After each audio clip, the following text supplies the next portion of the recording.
মন রে কৃষি কাজ জানো না।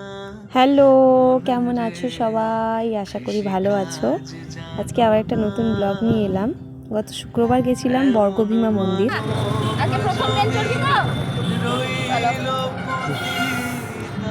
আর এটা ছিল বুম্বার প্রথম ট্রেন জার্নি। দেখো কাঁথি স্টেশনে এসে গেছি। এই স্টেশন থেকে ট্রেন ধরবো। আমাদের ট্রেন ছিল 10টা 10-এ। তো যাচ্ছি আমি, মা, বাবা, বুম্বা আর আমার খুব কাছের একজন বান্ধবী আর তার মা, সবাই মিলে। এই দেখো বুম্বার ট্রেনে ওঠা, প্রথমবার বুম্বার ট্রেনে ওঠা। বুম্বাকে কোথাও আজ অব্দি বাসেও ওঠায়নি আর ট্রেনেও ওঠায়নি, এমনি প্রাইভেট গাড়িতে গেছে। চলবে, এক্ষুনি চলবে, সবাইকে নিয়ে নি, উঠিয়ে নিক সবাই।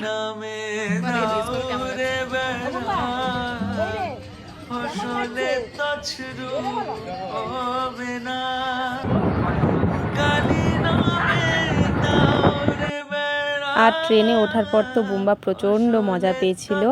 আর আমরা নেমে পড়েছি দেখো তমলুক স্টেশনে। এখানে বুম্বাকে লিফটে ওঠানো হবে, ওটাও কিন্তু বুম্বার প্রথমবার। লিফটে ওঠার জন্য বুম্বা খুব এক্সাইটেড ছিল। যাই হোক, লিফট করে চলে এলাম তমলুক স্টেশনটা, তোমাদের পুরোটা ঘুরিয়ে দেখাচ্ছি। আমি কিন্তু প্রথমবারই তমলুক এলাম, আগে কোনোদিনও আসা হয়নি। যাই হোক, হঠাৎ করেই প্ল্যানটা হয়েছিল। এরকম হঠাৎ করে প্ল্যান হয়ে গেলে বেশ ভালো লাগে। আমরা এখন টোটোতে বসে পড়েছি, মন্দিরে যাব বলে পৌঁছে গেছি। একটা ডালা নেব, ডালা নিয়ে মন্দিরে যাব। আর মন্দিরেই টিকিট কেটেছি ভোগ খাওয়ার জন্য। মন্দিরেই ভোগ খাবো, দিয়ে বাড়ি চলে যাব। আর ডালা দিয়ে চলে এসেছি দেখো মন্দিরের মধ্যে। তোমাদের পুরো মন্দিরটা একটু ঘুরিয়ে দেখাচ্ছি। লাইনে দাঁড়িয়েছি, বেশি বড় লাইন ছিল না, মোটামুটি লাইন ছিল।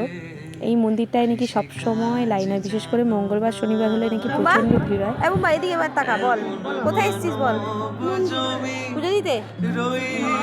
হাতে ডালা নাকি? তো প্রথমবার এসে বেশ ভালোই লাগলো, নতুন জায়গা, নতুন মন্দির। বাবাও লাইনে দাঁড়িয়ে পড়েছে পুজো দেবে বলে। আর এই দেখো মাকে দেখাচ্ছি তোমাদেরকে। আর এখানে বলিও পড়ে। করলে ফুল তো সোনা। আমরা এখানে খেতেও বসে পড়েছি। দুপুর 1টা বাজে তখন। খুব তাড়াতাড়ি খাওয়া হয়ে গেছিলো। খাওয়া দাওয়া শেষ করে আমরা বাসে উঠে পড়েছি। বুম্বার কিন্তু এটা প্রথম বাস জার্নি। তো বুম্বা খুব মজা পেয়েছে। আর আজকের ব্লগটা তোমাদের কেমন লাগলো অবশ্যই কমেন্ট করে জানাবে। আবার একটা নেক্সট ভিডিওতে দেখা হচ্ছে, ততক্ষণের জন্য টাটা।